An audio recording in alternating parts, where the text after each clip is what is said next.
Welcome to our channel. RRRకి రేవంత్ రెడ్డి సర్కార్ green signal ఇచ్చింది. RRRతో హైదరాబాద్ అభివృద్ధి చెందుతుందా అన్న టాపిక్ పై నాతో పాటు డిస్కస్ చేయడానికి real estate expert Sanjay Naik మనతో పాటు ఉన్నారు. సో ఆయనతో మాట్లాడదాం. నమస్తే అండి. నమస్తే మేడం. RRRకి రేవంత్ రెడ్డి గారు గ్రీన్ సిగ్నల్ ఇచ్చారు. సో దీనిపైన మీ అభిప్రాయం ఏంటి? So regional ring road RRR అనేది ఏంటంటే ఇప్పుడు హైదరాబాద్కి ఒక మణిహారంగా చెప్పుకోవచ్చు మనం. సో ఇంతకుముందు ఏంటంటే ఇన్నర్ రింగ్ రోడ్ అనేది ఉండే మనకి. ఇన్నర్ రింగ్ రోడ్ అంటే ఎక్కడి నుంచి ఉండే, మేదీపట్నం దగ్గర నుంచి ఎల్బీ నగర్, ఆరంగారు, ఎల్బీ నగర్, చంద్రాయన్గుట్ట ఇలా వెళ్తూ మనకి నెక్స్ట్ పంజాగుట్ట, బేగంపేట ఇదంతా కూడా మనకు ఒకప్పుడు సికింద్రాబాద్ ఎంత ఇన్నర్ రింగ్ రోడ్. ఆ తర్వాత ఏమైపోయింది, అవుటర్ రింగ్ రోడ్ వచ్చింది. ఇన్నర్ రింగ్ రోడ్ వరకే సిటీ ఉండే హైదరాబాద్ అనేది, తర్వాత అవుటర్ రింగ్ రోడ్ వరకు సిటీ అనేది ఎక్స్పాండ్ అయింది. అవుటర్ రింగ్ రోడ్ అనేది 158 కిలోమీటర్లు వచ్చేసింది. అవుటర్ రింగ్ రోడ్ వేసేటప్పుడు కూడా జనాలు చాలామంది నవ్వుకున్నారు, అంత పెద్ద రోడ్ ఎందుకు, ఏం అవసరం అది, దాని మీద ఎవరు తిరుగుతారు, సిటీ అవుట్స్కట్ పోయిపోయి అడవిలకే రోడ్ వేస్తారా అని చెప్పి నవ్వుకున్నారు. కానీ ఇలా హైదరాబాద్లో సగం రియల్ ఎస్టేట్ ట్రాఫిక్ తగ్గిందంటే, ఏదైతే మేజర్గా మనకి ట్రాఫిక్ తగ్గింది, ఇలా హైదరాబాద్కు ఉన్న మేజర్ ప్రాబ్లం ఏదైతే ఉందో అది సాల్వ్ అవ్వడానికి వన్ ఆఫ్ ది రీజన్ మనకి ORR. So outer ring road వచ్చిన తర్వాత ఏమైపోయిందంటే సిటీ లోపలికి ఎక్కడైనా ఈజీగా వెళ్ళొచ్చు, ఎక్కడి నుంచైనా బయటికి ఈజీగా రావచ్చు అన్నట్టు అయిపోయింది. సో అవుటర్ రింగ్ రోడ్ లోపల ఇలా మనం ఎక్కడ తీసుకున్నా కూడా గజం తీసుకుంటే 40,000 నుంచి 50,000, 60,000 వరకు ఉంది. ఈ ఏరియాలో అందరూ ప్రతి ఒక్కరు ఇన్వెస్ట్మెంట్ చేయలేని స్థాయికి ఆల్రెడీ వెళ్ళిపోయింది. కొన్ని ఏరియాలో అయితే 1,00,000, 2,00,000 కూడా గజం ఉంది. సో అవుటర్ రింగ్ రోడ్ దాటిన తర్వాత ఇప్పుడు ఇంకొక రింగ్ రోడ్ వస్తుంది, అదే regional ring road. So regional ring road కూడా ఏంటంటే చాలా సంవత్సరాల నుంచి చెప్తున్నారు, వస్తుందంట, రాకపోతే ఎట్లా అని చెప్తారు జనాలు చాలామంది. సో అప్పటి నుంచి వాళ్ళు వింటున్న వాళ్ళు, చూస్తున్న వాళ్ళకి ఏంటంటే ఒక విషయం క్లారిటీ వచ్చింది, ఇప్పుడు ఖచ్చితంగా రీజనల్ రింగ్ రోడ్ అనేది వస్తుంది, దానికి ఏ ప్రభుత్వం మారినా ఏ ఇబ్బంది లేదు అని చెప్పి క్లారిటీ వచ్చింది. తర్వాత ఏంటంటే ఇప్పుడు రీసెంట్గా నితిన్ గడ్కరీ గారు కూడా ఏం చెప్పడం జరిగిందంటే, RRR అనేది ఫస్ట్ ఎస్టిమేషన్ ఎంత ఉండే అంటే అది టోటల్ డిస్టెన్స్ వచ్చేసి 338 కిలోమీటర్లు ఉండే. ఓకే. కానీ తర్వాత ఏంటంటే ఇది ఎక్కడైతే లోతట్టు ప్రాంతాలు రావడం కానీ, ఎక్కడైతే చెరువులు లాంటి ఇబ్బందులు వచ్చేటట్టు ఉంటే, ఎక్కడైతే విలేజ్ని టచ్ చేసే దగ్గర కొంచెం ఇబ్బంది అవుతుంది అన్నప్పుడు కొంచెం ముందుకి వెనక్కి జరగడం అనేది కామన్, అది ఎక్కడైనా ఏ రోడ్ వేసేటప్పుడైనా. సో అలా ఇప్పుడు టోటల్గా వచ్చేసి ఎస్టిమేషన్ ఎంత వేశారంటే 350 కిలోమీటర్ల రీజనల్ రింగ్ రోడ్ రాబోతుంది. సో రీజనల్ రింగ్ రోడ్ రావడం వల్ల అడ్వాంటేజ్ ఏంటంటే మనకి సిటీ అనేది రోజు రోజుకి ఇంకా ఎక్స్పాండ్ అవుతుంది. ఎక్స్పాండ్ అవ్వడంతో పాటు ఏంటంటే మనం ఇక్కడ నుంచి ఎట్లయితే అవుటర్ రింగ్ రోడ్ మీద నుంచి ఎట్లయితే వేరే వేరే స్టేట్కి కానీ డిస్ట్రిక్ట్స్ కానీ వెళ్ళడానికి అన్ని హైవేస్కి ఎట్లయితే యాక్సెస్ ఈజీ అయిపోయిందో, అండ్ ఆ రోడ్ రావడం వల్ల ఎట్లయితే జనసాంద్రత పెరిగిందో రాను అలాగే నెక్స్ట్ రీజనల్ రింగ్ రోడ్ వచ్చిన తర్వాత కూడా అదే విధంగా పెరుగుతుంది.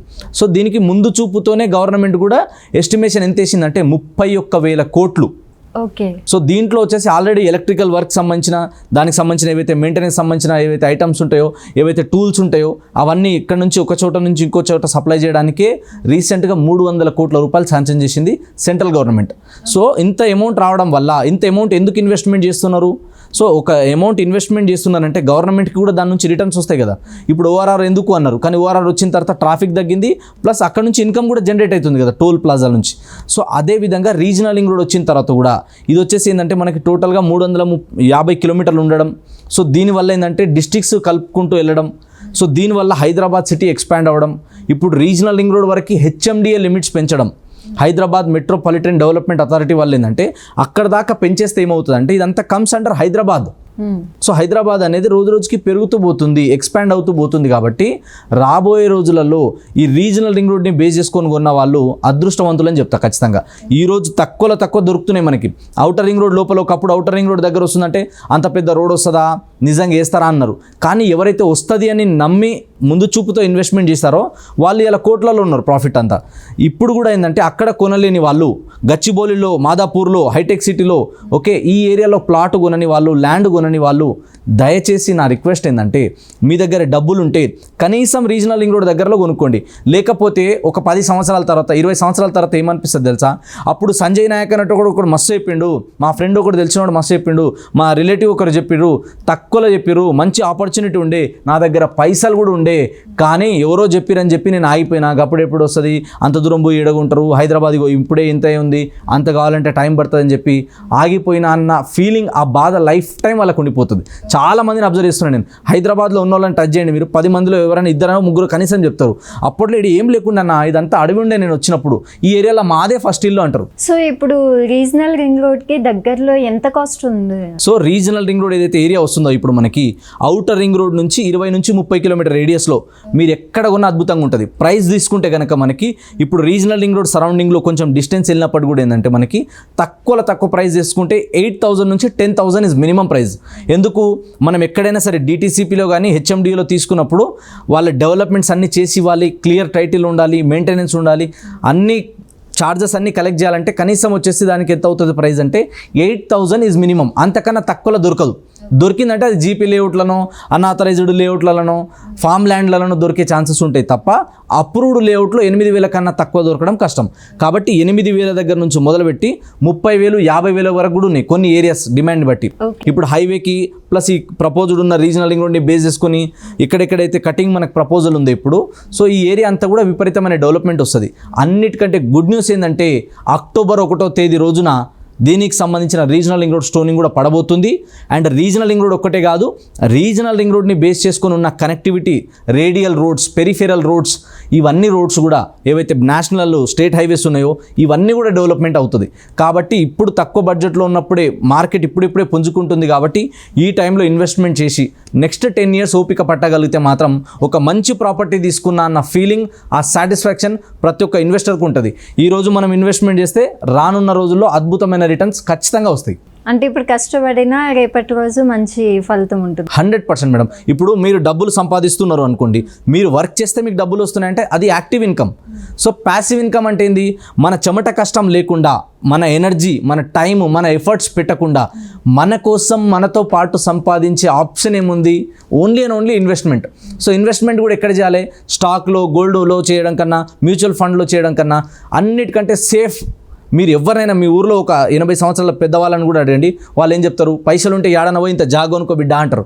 సో ఆ జాగా మీద, ఒక ల్యాండ్ మీద ఇన్వెస్ట్మెంట్ చేయగలిగితే అద్భుతమైన రిటర్న్స్ వస్తాయి. వీళ్ళందరూ రియల్ ఎస్టేట్ చేసే వాళ్ళందరూ మస్తుగా చెప్తారు, వీళ్ళేదో మార్కెట్ని లేనిపోని హైప్ క్రియేట్ చేస్తారు, ఇవన్నీ ఉత్తమ ఆటలు అనుకుంటే ఇన్వెస్ట్మెంట్ మీరు ఇవాళ చేయొద్దు. ఒక 200 సంవత్సరాలు, 20 సంవత్సరాలు ఆగండి, మీకే తెలుస్తుంది. 10 సంవత్సరాల ముందు ఔటర్ రింగ్ రోడ్ చుట్టుపక్కల ఏం రేట్ ఉంది, ఇవాళ ఏం రేట్ ఉంది. నెక్స్ట్ ఇప్పుడు ఔటర్ రింగ్ రోడ్ దాటిన తర్వాత రీజనల్ రింగ్ రోడ్ చుట్టుపక్కల ల్యాండ్ వాల్యూస్ ఎంత ఉంది ఎకరం, నెక్స్ట్ 5-10 yearsలో ఎంత పెరుగుతుంది అన్నది చూసుకోండి. యావరేజ్గా ఇప్పుడు వర్స్ట్ కేసులో మనం సినారియో చూసుకుంటే ఒక ఎకరము ₹1 కోటి ఉందనుకుందాం, ఏదైతే మనకి RRR వస్తుందో అది యావరేజ్గా 10% పెంచదా, పెరగదా? ఎవ్రీ ఇయర్ 10% పెరుగుతుంది అనుకుందాం. 10% ఇంటూ 10 ఎన్ని అయిపోయింది మనకి? 10 yearsలో ఖచ్చితంగా అయితే డబల్ అవుతుంది కదా. కాబట్టి అప్పుడు వరకు ఇప్పుడున్న రేట్కి అప్పుడున్న రేట్కి చాలా డిఫరెన్సెస్ వస్తాయి. ల్యాండ్ వాల్యూస్, మార్కెట్ వాల్యూస్ పెరగడానికి అద్భుతమైన స్కోప్ ఉంది. గవర్నమెంట్ చేంజ్ అయినప్పుడల్లా, లేదా ఏదైనా డెవలప్మెంట్ ఏదైనా ఆగిందనుకోండి, కొన్ని రోజులే ఆగుతుంది. ఆ తర్వాత ఏమవుతుంది? సడన్గా పుంజుకుంటుంది. రియల్ ఎస్టేట్కి ఉన్న బ్యూటీ అదే. కొన్నిసార్లు ఏమవుతుంది అంటే 5-6 సంవత్సరాలు ఏం గ్రోత్ ఉండదు అక్కడ, కానీ ఒకటేసారి జంప్ అయితే రేట్స్. సో ఆ జంప్ అయ్యే టైం వెరీ వెరీ ఇంపార్టెంట్. అది ఎప్పుడు వస్తుంది? 3 yearsకి రావచ్చు, 2 yearsకి రావచ్చు, 5 yearsకి రావచ్చు. అనౌన్స్మెంట్ వచ్చినప్పుడు ఒక రేట్ ఉంది, ఇప్పుడు డెవలప్మెంట్ రేపు స్టోనింగ్ పడిన తర్వాత ఇంకొక రేట్ ఉంటుంది, ఆ తర్వాత మొత్తం కంప్లీట్ అయ్యేసరికల్లా ఇంకో రేట్ ఉంటుంది. గ్యారంటీగా రేట్లు అయితే పెరుగుతాయి. ఓకే, అయితే RRR తోటి హైదరాబాద్లో అభివృద్ధి చాలా బాగా పెరుగుతుంది అంటున్నారు. సో అది ఎంతవరకు నిజం? 100% పెరుగుతుంది. ఎందుకంటే ఇప్పుడు ORR నుంచి రీజనల్ రింగ్ రోడ్ మనకి యాక్సెస్ వచ్చేసిన తర్వాత ఏమవుతుంది? జనాలందరూ ఎక్కువ వస్తుంటారు అనమాట. సో జనాలు వచ్చిందంటే ఇప్పుడు హైదరాబాద్లో నేను కొనలేకపోయినా అన్న ఫీలింగ్ ఉంటుంది కదా. సో ఇక్కడ మనం గజం కొనాలంటే 50,000, 40,000 ఉంది కదా. సో 40,000, 50,000 పెట్టి ఇక్కడ ఉండడం కంటే ఇక్కడ కొనలేం కాబట్టి మన బడ్జెట్లో ఎక్కడ వస్తుంది అన్నది చూసుకోవాలి. ఫస్ట్ మనం ఉండడానికి కట్టుకుంటున్నామా, కమర్షియల్ పర్పస్ యూజ్ చేస్తున్నామా అన్నది చూసుకున్న తర్వాత మన దగ్గర ఎంత డబ్బులు ఉన్నాయి, పిండి కొద్ది రొట్టె. సో మనం ఎంత డబ్బులు పెడితే దాని తగ్గట్టు వస్తుంది అనమాట. సో మన బడ్జెట్ తక్కువలో కొనాలి, ఎక్కువలో అమ్ముకోవాలి, లేదా మనకు లాంగ్ టర్మ్లో ప్రాఫిట్ బాగా రావాలన్నప్పుడు సిటీ దాటే బయటికి వెళ్ళాలి ఖచ్చితంగా. కాబట్టి అక్కడికి వెళ్ళి ఇన్వెస్ట్మెంట్ చేస్తే ఫ్యూచర్లో రిటర్న్స్ మంచిగా ఉంటాయి. కానీ చాలామంది ఏమనుకుంటారంటే అది గంత దూరం కదా, ఆడుకోవాలనుకుంటారు. ఎప్పుడైనా సరే ఇన్వెస్ట్మెంట్ చేసేటప్పుడు ఒక ఇన్వెస్టర్ ఎలా ఆలోచించాలంటే అక్కడ ఏం డెవలప్మెంట్స్ ఉన్నాయి, అక్కడ స్ట్రెంగ్త్ ఏముంది, వీక్నెస్ ఏముంది, అక్కడ ఆపర్చునిటీస్ ఏమున్నాయి, అక్కడ థ్రెట్స్ ఏమున్నాయి, ఈ 4 విషయాలు అబ్జర్వ్ చేసి నా బడ్జెట్లో ఎక్కడొస్తుంది, కొనే చోట సేఫ్ ఉందా లేదా, క్లియర్ టైటిల్ ఉందా లేదా అన్నీ చూసుకున్న తర్వాత అక్కడ ఇన్వెస్ట్మెంట్ చేస్తే ఫ్యూచర్లో అద్భుతమైన రిటర్న్స్ వస్తాయి. అదే చూడండి తప్ప దూరం చూసుకోవద్దు. ఎందుకంటే మీ ఇంటి పక్కన ఉన్న ప్లాట్ మీకు బాగా నచ్చుతుంది, హైటెక్ సిటీలో ఉన్న ప్లాట్ బాగా నచ్చుతుంది, ఫిజికల్లీ దగ్గర ఉంటుంది కానీ ఫైనాన్షియల్లీ చాలా దూరం ఉంటుంది. సో ఇప్పుడు మనం రీజనల్ రింగ్ రోడ్ చుట్టుపక్కల ఎక్కడ తీసుకున్నా కూడా అది ఫైనాన్షియల్గా దగ్గర ఉంటుంది, ఫిజికల్గా కొంచెం డిస్టెన్స్ ఉంటుంది. కానీ రాను సిటీ అంతా కూడా ఎక్స్పాండ్ అయినప్పుడు దూరం అనేది దగ్గర అయిపోతుంది. ఫస్ట్ టైం అత్తగారింటికి వెళ్ళినప్పుడు దూరం అనిపిస్తుంది, కానీ రెగ్యులర్గా వెళ్తుంటే అత్తగారి ఇల్లు కూడా దగ్గర అనిపిస్తుంది.